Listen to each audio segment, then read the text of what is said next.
Chen Hao, Meng Yao, talaga bang gusto niyo akong ubisin? Linbi, ngayon ang katapusan mo. Linbei, ngayon ka namin wawasakin.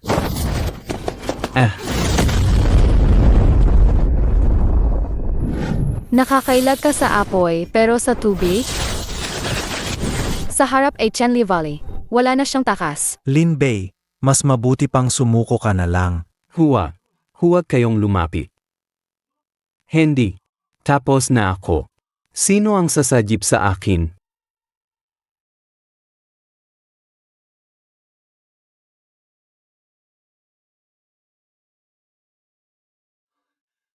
Maraming salamat, Binibini, sa pagsajip sa akin. Ano ang pangalan mo? Ako ang Dragon Clan Goddess. Linbei, akala mo ba makakatakas ka? Mag-ingat!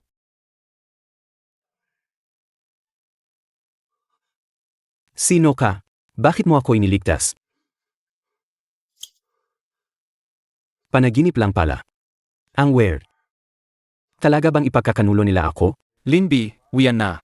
Huwag kang tulala, tara na. Mauna ka na. Kailangan ko pang pumunta sa palengke para mamili. Tingnan nyo. Ngayon, swerte ako. Sa putikan ng moat, nakahuli ako ng kakaibang isda na kulay ginto. Siguradong pampalakas ito kapag ginawang sabaw.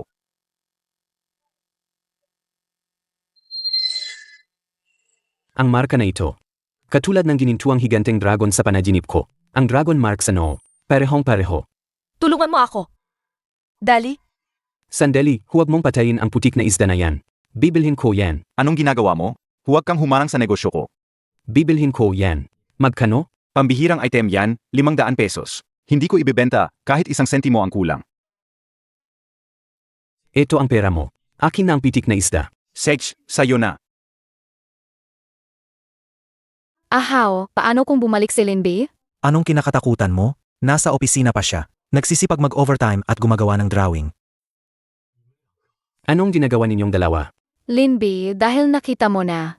Hindi na ako magpapanggap. Ako na ang umupang bahay na to sa susunod na buwan. Umalis ka na ngayon. Meng Yao, Noong nakarang buwan, nagtipid ako para bilhan ka ng branded bag na 3,000 pesos. Ibinigay mo kay Chen Hao para bilhin ng relo? Linbi, huwag kang masyadong galit. Si Ahaw, tinanggap ng Chanming Technology bilang assistant manager. Tungkol naman sa desig mo, isinumite na ni Ahaw sa pangalan niya. Isinumite na sa pangalan niya. Ikaw na isang empleyado na hindi man lang nakapasa sa preliminary test. Ano ang maibibigay mo sa akin? At si Chen Hao, magkaibigan tayo simula pagkabata. Para lang sa kaunting pakinabang, ipinagkanulo mo ako. Linbei, harapin mo na lang ang katotohanan. Ganyan talaga kalupit ang mundo ng trabaho. Masyadong luma ang disenyo mo, kaya matatanggal ka rin sa huli. Ang matalinong ibon ay pumipili ng puno na titirhan.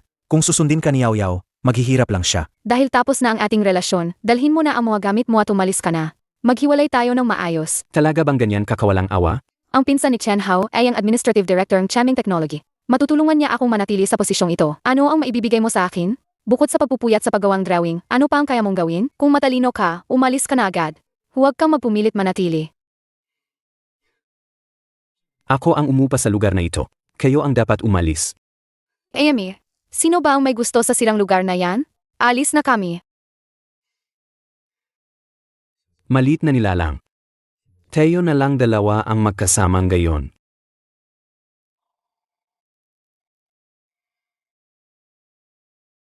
Ha?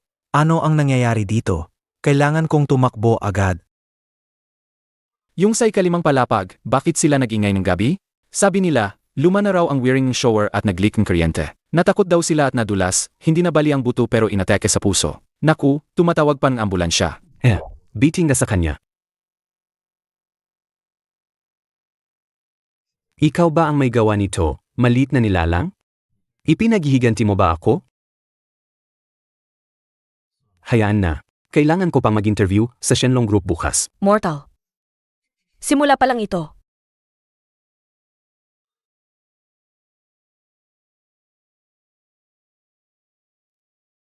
Hello, sino to?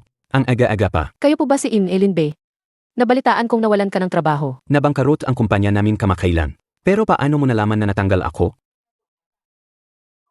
Binabati ka namin, nakapasa ka sa initial screening ng aming kumpanya. Mangyaring pumunta ngayong Siyam-de sa aming headquarters building. Para sa interview sa chief designer position. Chief Designer. Ang in-applyan ko kadabi ay draftsman. Nagkamali ba kayo? Ito ay direktang utos mula sa boss. Mangyaring dumating ka sa tamang oras. Ang Shenlong Group, ang pinakamalaking kumpanya ng architectural design sa lungsod. May market value na daan-daang bilyon. Maraming senior designer. Ang hirap makapasok. Bakit bigla nila akong hinahana? Ako na isang manggagawa, na wala pang kahit basic qualification certificate. Ang galing naman ng pagkakataon. Nasaan na ang maliit na nilalang? Saradong-sarado ang mga pinto at bintana ko. Ang palangganang, yan ay may taas na 30 sentimetro. Isang mud skipper. Paano yan makakaakyat mag-isa? Nakakatakot talaga.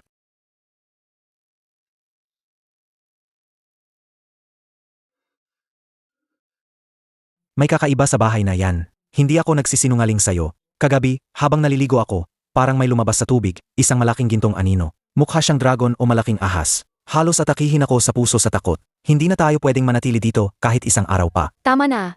Hindi ba sinabing doktor kagabi na stress ka lang nitong mga nakaraang araw? Baka naghahalusinate ka lang. Hindi kaya lumipat na lang tayong bahay? Sige, mas mabuting lumipat na tayo agad. Simula nang iwanan natin si Linby, parang puro malas na tayo. Ay nga pala, yung dasing niya, naipasa mo na ba? Yan ang puhunan natin para yumaman. Naipasa mo na ba? Naipasa ko na. Humingi ako ng tulong sa pinsan kong si Wang Dabiao. Naipadala na sa Shenlong Group. Ang pangalan ko ang nakalagay. Mas mabuting maging maingat ka. Si Lin Bei na walang kwenta. Kahit malaman niyang ako ang kumuha, anong magagawa niya sa akin? Adedemanda niya ako? Mabuti kung ganun. Ngayon, personal akong ipapasok ng pinsan mo. Daan-daang libong taunang sahod. Makakabili na tayong malaking kondo. Sa wakas, hindi ko na kailangang tumira sa basurang lugar na to. Alas 8:20.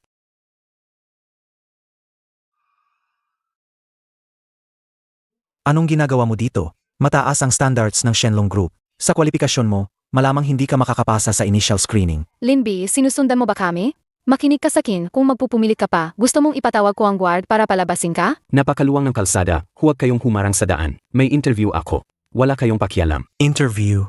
Ha ha ha ha. Lin Bei, nasisiraan ka na ba ng ulo? Alam mo ba kung anong klaseng lugar ang Shenlong Group? Para sa mga may mataas na estado at pinag-aralan ang pumupunta dito. Isang high-end bidding na gaya nito, ni hindi mo man lang maabot ang pinakaunang level. Amy. Tama na yan, ahaw. Tigilan mo na yung kakasalita, ahaw. Malamang gusto lang tayong mabump into para makahingi ng pera. Guard, guard, guard. Nasaan na ba? Palayasin niyo nga tong pulubing to. Sir, pakita naman po ang inyong employee ID. O di kaya appointment code. Kung hindi po, mangyaring umalis ka agad. Tignan natin kung paano ka sisikot sa kasinungalingan mo.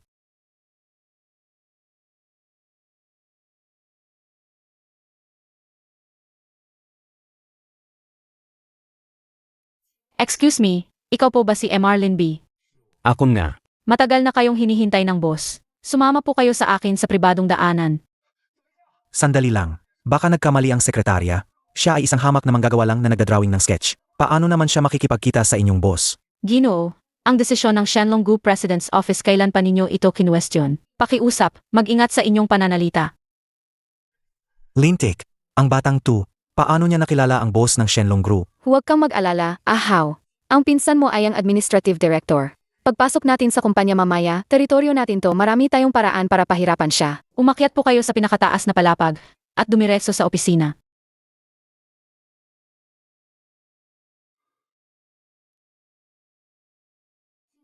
Pasok. Ang mukhang ito. Katulad ng babaeng nakaputi sa panaginip ko na naging higanteng dragon para protektahan ako. Magkamukha sila. Ang tanging pagkakaiba ay, ang noo ng babaeng nasa harapan ko ay malinis, walang kumikinang na marka ng dragon tulad sa panaginip. Tapos ka na bang tumingin? Boss. Nagkita na ba tayo, Deti? Hindi. Hindi na kailangan ng interview. Pirmahan mo to. Boss Liu, hindi po ba kayo nagkamali ng kontrata? High school graduate lang po ako, isang ordinaryong tao na nagdadrawing lang ng sketch sa isang tech company. Wala pa nga akong junior designer certificate. Ang Shenlong Group ay hindi nagpapakain ng tamad. Kung sa tingin ko ay karapat-dapat ka. Walang libreng tanghalian sa mundo. Ang perang ito ay parang mainit sa kamay. Kung hindi niyo po ipapaliwanag ang dahilan, hindi ko po ito pipirmahan. Ano ka ba? Lalaki ka pa naman, natatakot ka bang kainin kita? Sej, 10 milyong taon ng sahod. Bobo ang hindi pipirma. Ihatid si designer Lim palabas. At samahan siya para sa kanyang onboarding process.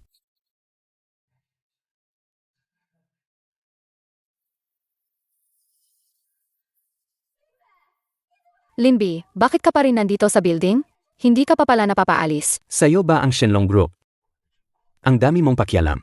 Huwag kang magkunwari, ano yang hawak mo? Kontrata siguro yan ng janitor, di ba? Imulat mo ang iyong mga mata. Tingnan mong mabuti. Ang appointment letter ng Chief Designer. Nananaginip ka lang gising. Si Ahao, kagabi lang niya isinumite ang desing plan, ngayon, mag-o-onboard na siya bilang department manager. Ano ka ba para makakuha ang ganyang kontrata? Wala kang karapatan. Hoy, bata, ako ang administrative director dito. Sa teritoryo ko, sino ang niloloko mo sa peking kontrata na yan? Security, hulihin nyo tong impostor na to. Sige, magpanggap ka pa diyan. Mamatay ka sa init, mahirap.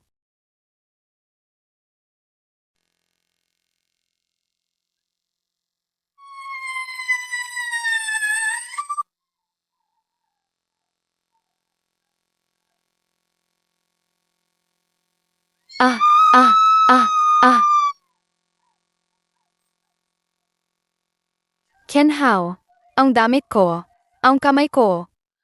Linbei, gusto mo bang mamatay? Ano, naglakas loob kang manakit ng tao sa Shenlong Group. Wala kang galang sa batas. Security, palabasin nyo agad tong nanggugulo na to. Itapon nyo siya palabas. Ako mismo ang pumirma sa kontrata.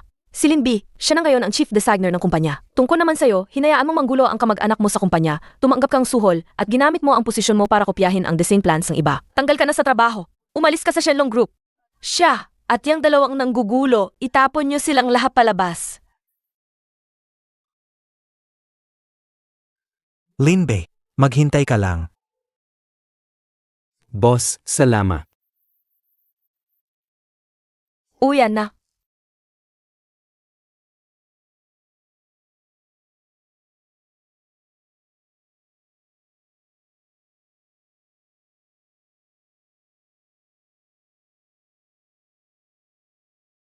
Mga boss, masikip ang daan, padaan naman.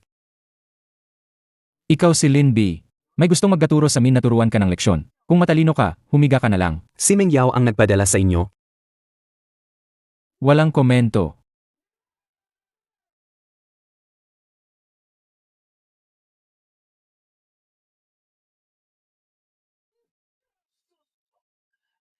Ang malas naman. Hoy, huwag kang tumakbo. Kung hindi ako tatakbo, hihintayin ko pa ba kayong hulihin ako?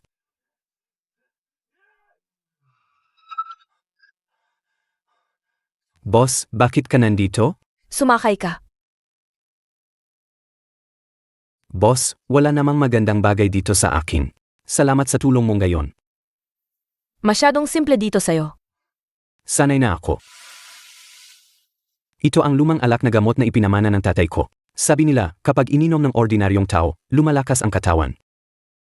Uminom ka ng kaunti para uminit ang katawan mo. Malamig sa labas. Hindi ko kailangan. Isang lagok lang. Ipagdiwang natin ang pagiging chief designer ko. At salamat din sa pagligtas mo sa akin. Kung hindi ka inom, ibig sabihin, minamalit mo ako bilang bagong empleyado. Sa alak na yan,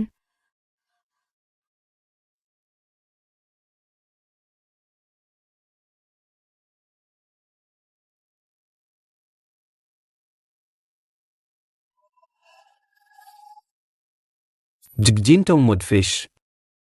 Boss. Ikaw ba yung dragon na yon?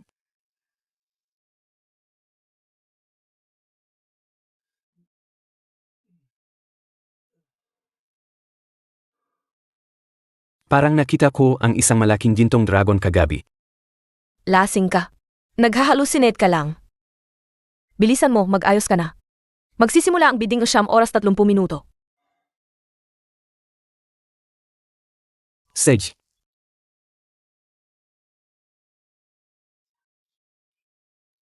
Ngayon, si Ahao ay dapa. Sirain ang reputasyon niya. At tuluyang paalisin sa industriyang ito. Huwag kang mag-alala. Mayroon akong koneksyon sa industriya na sinusuportahan ng pinsan ko. Dagdag pa ang papel na yon. Ang Core Construction Design Plan. Panalo na tayo ngayon. Si Linbei, isang baguhan lang sa industriya. Hindi siya karapat-dapat makipagkumpetensya sa akin. Walang palya. Ngayon, inaanyayahan namin ang Tianmeng Technology na ipakita ang core ng proyektong ito, ang Construction Design Plan. Tingnan ninyo, ito ang aming design plan. Ang galing ng structural design na yan. Ang load-bearing layout ay makatwiran. at na-optimize pa ang paggamit ng materials. Ang pangkalahatang kahusayan sa konstruksyon ay tataas ng hindi bababa sa 30%. Mga hurado, mga kasamahan, ang design plan ng Chanming ay original. Ngunit kamakailan ko lang nalaman na ang bagong chief designer ng Shenlong Construction, si Lin Bei, ay may hawak na construction drawing na halos kapareho ng sa amin. Si Lin Bei ay dating kaibigan ko. Sumama siya sa akin para mag-aral at magtrabaho. May sapat akong dahilan para maghinala na kinopya niya ang aking core design concept. Tama, si Lin B ay may diploma lang sa kolehiyo, mahina ang kanyang pundasyon sa propesyon. Imposibleng makagawa siyang ganito kataas na kalidad at kumpletong engineering design drawing ng mag-isa. Siya ay isang magnanakaw na nangungopya, nagnanakaw ang pinaghirapan ng iba.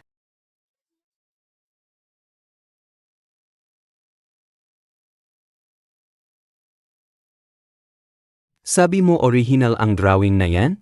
Hindi sa akin ang walang kwentang yan. Baka naman sa'yo yan, na bagong pasok, walang karanasan? Kung gayon, tanong ko sa'yo, bakit mo ginamit ang double linyang disenyo sa bahaging ito ng kanto na may pampatibay? Ano ang original na layunin ng disenyo? Siyempre, para palakasin ang bigat ng peder at mapabilis ang konstruksyon. Mga basic na kalaman lang yan. Kung hindi mo alam, huwag kang magtanong ng kung ano-ano. May malaking panganib sa kaligtasan dito. Kinopya mo lang ang ibabaw na linya ng blueprint. Pero hindi mo naiintindihan ang engineering principles sa likod nito. Kapag sinimulan ang konstruksyon ng buo ayon sa plano, mawawala ng balance ang peder at magkakaroon ng mga bitak at deformation. Ang buong gusali ay magkakaroon ng malaking panganib sa kaligtasan. Lin B, masyado kang seryoso sa site. Wala kang ebidensya, malisyoso kang naninira. Kailangan mong magpakita ng konkretong ebidensya sa sinasabi mo. Kung gayon, gumawa tayo ng modelo sa set at hayaan ang datos ang magsalita.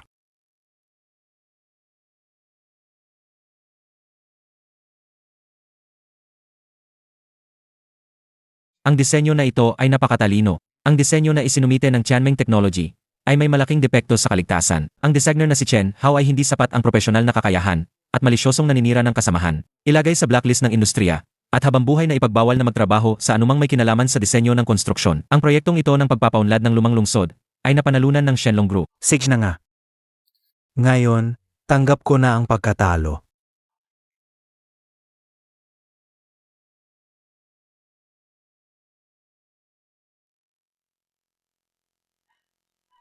Ahaw, tapos na tayo. Tapos na ang lahat. Gusto mo bang bawiin ang lahat ng sa iyo? Sino ka? Ako ang makakatulong sa iyo para talunin si Lin Bei. Magkaroon tayo ng kasunduan. Panginoon, ang mga ulap ng kidlat ng pagsubok sa langit ay nagtitipon na sa lungsod na ito. Si Lin B ay isang mortal. Ang kanyang mortal na aura ay mag-trigger ng sumpa ng tadhana. Kung hindi mo siya paalisin, mawawala ang iyong Dragon Core. Ang demonyo ay nagmamasid pa rin sa akin sa dilim. Kung magpakita ako ng takot, si Lin B ang unang mamamatay. Boss, tungkol sa design plan, ginawa ko uli.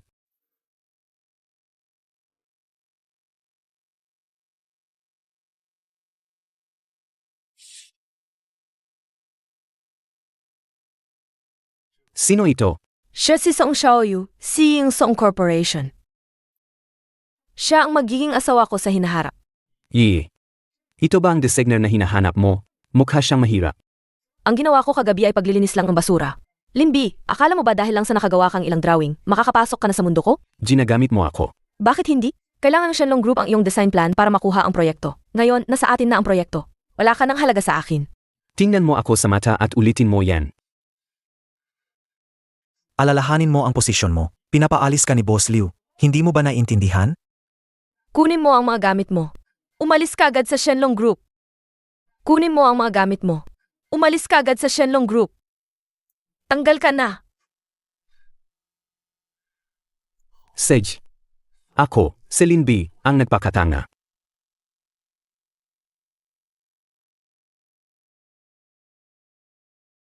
Umalis ka.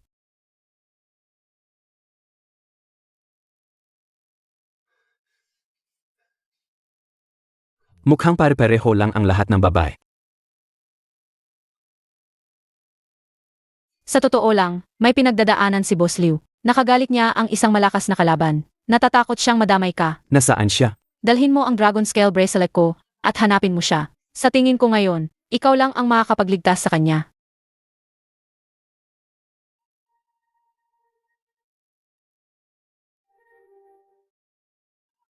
Dito kaya?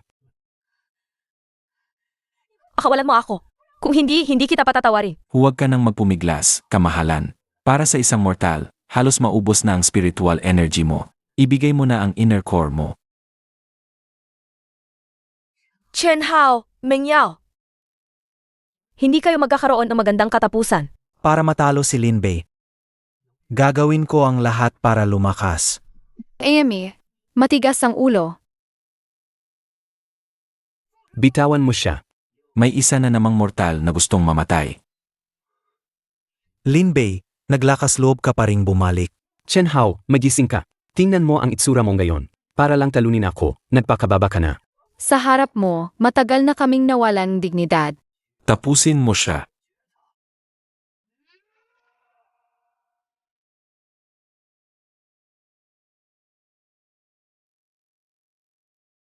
Ah,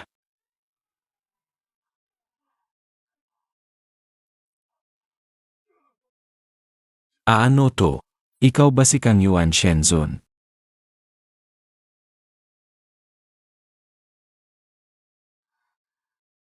Ano? Anong ginawa ko? Lin Bei, patawarin mo ako. Nabulag ako. Linby, niloko kaming lalaking nakaitim na balabal. Sabi niya, lalakas kami kapag ininom namin ang pildoras. Hindi namin inakala na magiging halimaw kami. Hindi kayo makakalabas ng buhay. Mag-ingat ka. Umalis ka dyan. Yi, Lin Bei, patawarin mo kami. Nabulag kami. Nagtiwala kami sa demonyo. Pakiusap, patawarin mo kami. dahil sa pinagsamahan natin, hindi ako kikilos ngayon. Pero ang ebidensya ng pagnanakaw ninyo ng sikreto ng negosyo, naibigay ko na sa pulisya. Ipaliwanag nyo na lang sa pulis.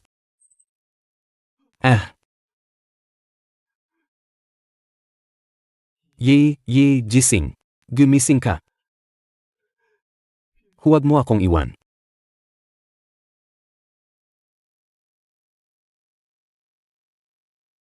Binata, kung gusto mo siyang iligtas, hanapin mo ang Juzuan Juan Dancao sa Kunlun Mountain. Sino ka? At paano pumunta sa Kunlun Mountain? Pumunta ka sa Hilaga, diretso sa Hilaga. Kunlun Mountain, Juzuan Juan Dencao.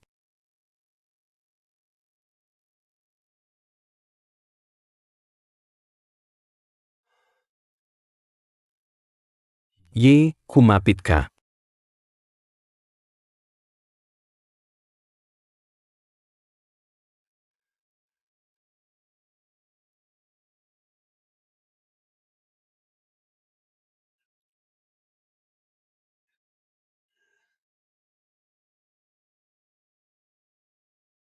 Huwag kang matulog.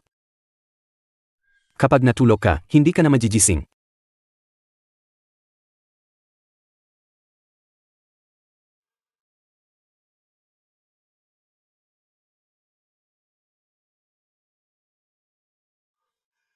Ito ang Juzuan Juan Dencao.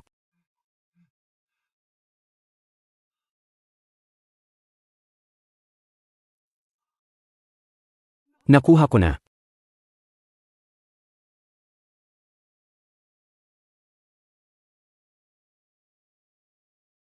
Alagang tinulungan ako ng langit. Sa gamot na ito, hindi lang gagaling ang aking mga sugat, kundi makakaabot din ako sa mas mataas na antas. Gusto mong manggarap? Mortal, akala mo ba mayroon ka pa ring ginintuang liwanag na iyon?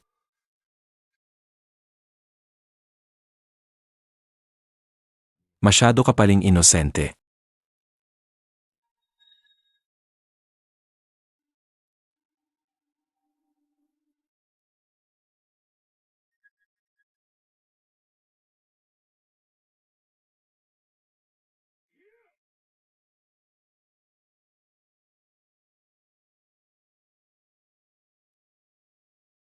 Bakit ka ba napakabobo? Gusto lang kitang iligtas. Nandito tayo sa Kunlun. Mamamatay ka sa lamig. Hindi na ako nilalamig ngayon. Nandyan pa ang demonyo, huwag kang magpabaya. Kung gayon, tapusin muna natin siya. Amy! Mayabang, nag-ensayo ako ng 300 taon ng demonyong sining. Hindi ako natatakot sa inyo.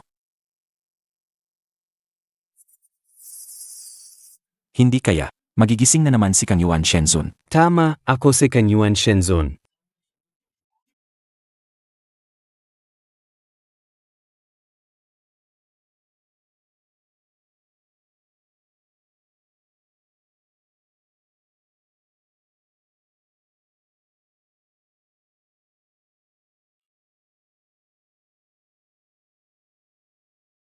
Ah, Nawalan ka na ng kapangyarihan ngayon. alam kong nagkamali ako. Pakiusap, bigyan mo ako ng pagkakataong mabuhay.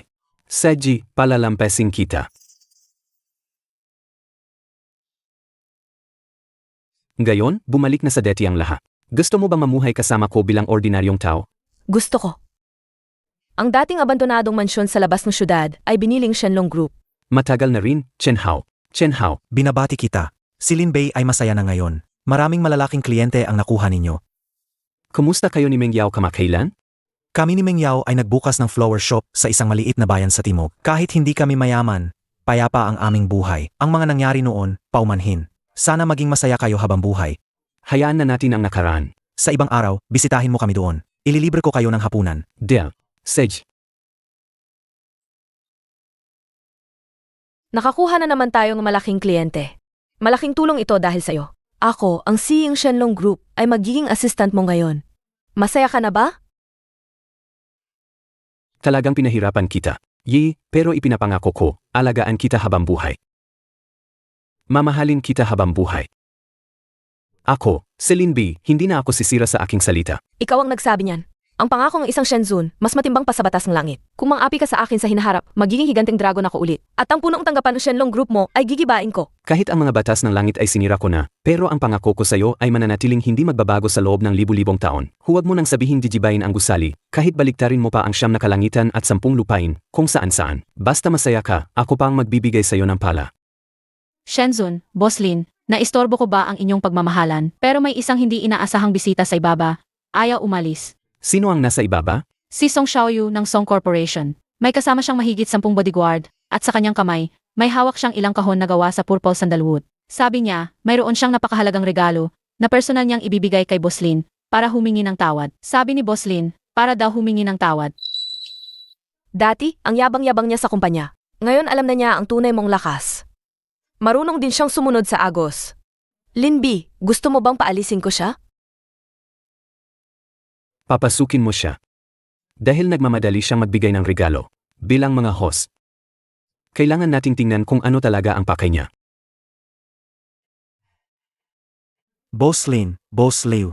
Dati ako si Song Xiaoyu, bulag sa katotohanan, nabulag sa kasakiman. Naglakas loob na bastusin kayong dalawa. Naparito ako ngayon para personal na yabot ang libreng paglilipat ng lupa sa sentro ng South City. Ang deed of transfer. Ito ay isang maliit na regalo para sa inyong kasal. Isang maliit na regalo. Ang laki naman ng regalo ni Boss Song. Pero ang Shenlong Group ko ay maraming kliyente ngayon. Hindi na mabilang. Hindi ko kailangan ang lupang yan. Ibalik mo ang mga gamit mo. Mula ngayon, negosyo lang. Itigil mo na ang mga kalokohan mo. Huwag mo nang guluhin si Yi. Opo, aalis na po ako. Saji, pag-isipan ko. Hehe, tandaan mong tawagan ako, ha? Ang isang mga na Shenzun, ngayon ay nagiging mas katulad ng isang mapagmataas na CEO ng mundo. Gaano man kaangas ang isang mapagmataas na si, kailangan pa ring sumunod sa utos ng ating Boss Liu. Ipagpaliban muna natin ang usapin sa kumpanya. Sa susunod na linggo na ang magandang araw. Panahon na para ihanda ang kasal natin. Sa totoo lang, ang magkasama tayo ay lumampas na sa buhay at kamatayan. Hindi ko pinapahalagahan ng mga ritual ng tao. Hindi. Gusto kong malaman ng buong mundo na ikaw, Liu Yi, ikaw ang aking asawa na pinakasalan ko ng formal. Nga pala, hanggang ngayon, hindi ko pa nakikita ang mga magulang mo. Masyado ba akong walang galang? Sa totoo lang, ang mga magulang ko ay taga-probinsya. Huwag kang mag-alala, ako si Liu Yi. Hindi ako yung tipo ng babaeng mapili sa mahirap at mayaman. Alam kong mabuting babae ka. Pero naiinis na ako sa kanila. Bakit? Deti, pinipilit nila akong magpakasal agad. Pero gusto kong unahin ang aking karera. Ganyan talaga ang mga matatanda. Umaasa silang ang kanilang anak ay magtatatag ng pamilya at karera ng maaga. Para mapanatag sila. Dati ba, dinala mo si Meng Yao sa probinsya? Hindi. Dahil laging naghahanap ng dahilan si Meng Yao. Ayaw niyang makilala ang mga magulang ko. Kaya pala, Ako rin, noon, naging manhid ako, hindi ko napansin. Hindi pala talaga ako mahal ni Meng Yao. Kung hindi siya magdadalawang isip na makilala ang mga magulang ko. siguro hindi lang kayo para sa isa't isa. Mabuti na lang at pinagtagpo tayo ng tadhana.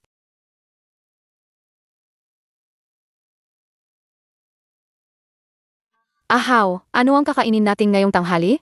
May bagong bukas na malatang, masarap doon. Subukan natin? Sige. Yaw, narinig ko. Ngayon, ang karera ni Lin Bei ay umuunlad ng husto. Hindi ka ba nagsisisi na ako ang pinili mo? sa halip na si Linbei. Ngayong magkasama na tayo, bakit pa tayo mag-isip ng ganoon? Isa pa, ang tunay na nakatulong kay Linbi ay si Liu Yi, hindi ako. Nga. Sila talaga ang itinadhana. Pero maayos din naman tayo ngayon. Namumuhay ng simple at payapa. Matagal ko ng pangarap magkaroon flower shop. Buti na lang, tinulungan mo akong matupad ito. Ang pangarap mo ay pangarap ko rin. Sayang lang. Hanggang ngayon ay hindi pa kita nabibigyan ng kasal. Ayos lang. Sapat na sa akin na naintindihan ko ang damdamin mo. Pagkatapos ng lahat ng pinagdaanan natin, ngayon ko lang naintindihan kung ano ang tunay na mahalaga. Yaw, hinding-hindi na kita hahayaang masaktan pa.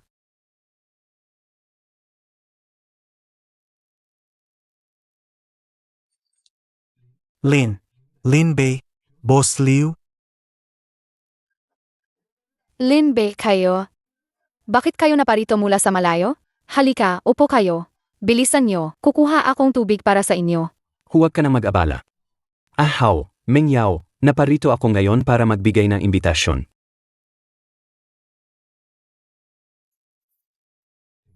Linbi, dati ay ginawa namin sa iyo, pagkatapos ng lahat ng kalokohang ginawa namin. Itinuturing mo pa rin ba kaming kaibigan? hayaan na natin ang nakaraan. Sa susunod na Sabado, dalhin mo si Meng Yao at magdiwang tayo ng kasal. Sige, pupunta kami ni Meng Yao. Ang ganda at sariwa ng mga rosas dito. Linbi, bakit hindi natin gamitin ang mga rosas nila dito para sa kasal natin? Seji, ikaw ang bahala. Ang galing. Salamat sa inyo. Siguradong maaga naming i-deliver ang mga bulaklak. Walang anuman. Maliit na bagay lang yan para sa amin. Dati, naligaw kami ng landas, pero tinutulungan niyo pa rin kami ngayon. Siyempre naman, magkasama tayong lumaki. Bukod pa rito, may Liu Yi na ako ngayon. Matagal ko nang kinalimutan ang lahat ng sama ng loob. Bakit hindi kayo mag-stay ngayong gabi? Papaglutuin ko si mamang masasarap na pagkain. Huwag na, may iba pa kaming gagawin. Kailangan na naming umuwi. Sige, sa susunod na lang tayo magkita. Siguradong hahandaan ko kayo ng husto. Alaga bang kinalimutan mo na? Ang pananaw ng isang kanyuan Shenzun, bakit pa magpapakabala sa malilit na sama ng loob ng mga mortal? Bukod pa rito, puno ng pagmamahal para sa'yo ang puso ko ngayon. Wala na akong oras para magtanim ng galit sa iba. Nga pala, tapos na ba ang wedding gown mo? Tapos na, isang araw ng mas maaga. Kampante ako sa pagtatrabaho ni Xiaoqing. Nga, ang talino ng batang yan. Pero malaki na rin siya. Dapat na rin siyang magka-boyfriend. Naalala ko, may kaibigan ako. Mabait at tapa. Bagay siguro kay Xiaoqing. Dapat guwapo siya. Kung hindi guwapo, hindi papayag si Xiaoqing. Huwag kang mag-alala. Ipapakita ko muna sa kanya ang litrato. Siguradong magugustuhan niya.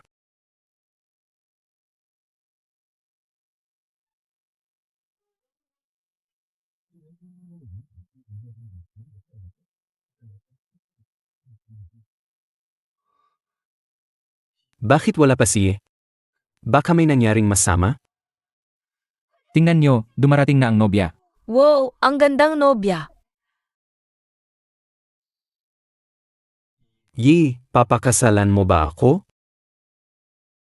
Opo.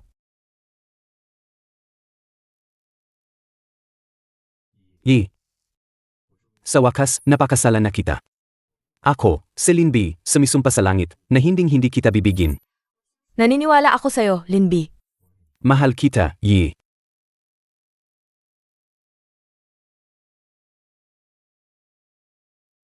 Yi, ang ganda mong gayon. Ibig sabihin, hindi ako maganda dati?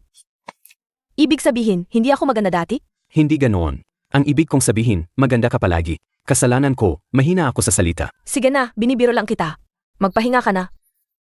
Kung gayon, mas maaga nating bigyan ng apo sina mama at papa. Yi. Pwede ba kitang halikan? Gago, sino ba naman ang nagtatanong ng ganyan?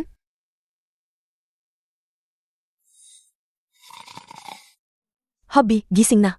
Yi, napanaginipan kong isa kang diyosa. At naging isang mudfish. Sobrang dami mo na siguro ang sinusulat na nobela. Paano naman ako magiging mudfish? Ako ang maganda mong asawa. Pero totoo nga na si Papa. Nag-aalagang isang pondong mudfish. Nga pala. Pwede kong isulat lahat to bilang nobela. Baka maging sika. Ikaw talaga. Sobrang adik ka na sa pagsusulat ng nobela. Baka maging sika. Ikaw talaga. Sobrang adik ka na sa pagsusulat ng nobela. Yi, kailangan kong bilisan ang pagsusula. Kundi mawawala ang inspirasyon ko. Sige na, matulog ka na. Ayoko namang magkaroon kang puting buhok. Kailangan kong i-post agad ang huling chapter na sinulat ko. I-post. Sige na. Si Liu Yi ay orihinal na diyosa ng Dragon Clan. Habang si Lin Bi ay isang ordinaryong cultivator lang. Si Lin Bi ay pinagtaksilan nina Chen Hao at Meng Yao. Nagkaisa silang dalawa para habulin at patayin si Lin Bi. Dito nagsimula ang kwento. Lin Bei, congratulations. Nanalo ang iyong online novel. Ang views nito ay nangunguna pa rin sa aming website. Talaga, pinagpuyatan ko, yan sa pagsusula. Hindi naman pala nasayang. Nanalo ang nobela ko. Talaga? Ang galing. Alam kong kaya mo yan. Alam ko na kaya mo yan. Ilang taon na akong nagpapasa sa iba't ibang website, pero hindi naman sumisika. Deti, malit lang ang kinikita ko sa pagsusula. Mabuti na lang at may kita ka sa trabaho mo para masuportahan ang pamilya natin. Kasi alam ko ang kakayahan mo. Ang asawa ko ay parang ginto, balang araw ay sisikat din. Gayon, sa wakas, nagbunga na ang lahat ng paghihirap mo. Ano ang gusto mo? Bibilhan kita. Wala akong gustong material na bagay. Gusto ko lang na maging ligtas ka at maayos. Huwag ka nang magpupuyat sa pagsusula. Masusunod, mahal kong asawa. Pero, meron akong ikalawang bahagi na gustong isula. Baka hindi na naman ako makatulog at makakain. Alam ko na. Pero paano mo balak isulat ang ikalawang bahagi? Wala pa akong masyadong ideya. Paano kung maghanap ako ng inspirasyon sa fishpond ng tatay mo? Hindi ba sabi mo, maraming moodfish daon? Ha!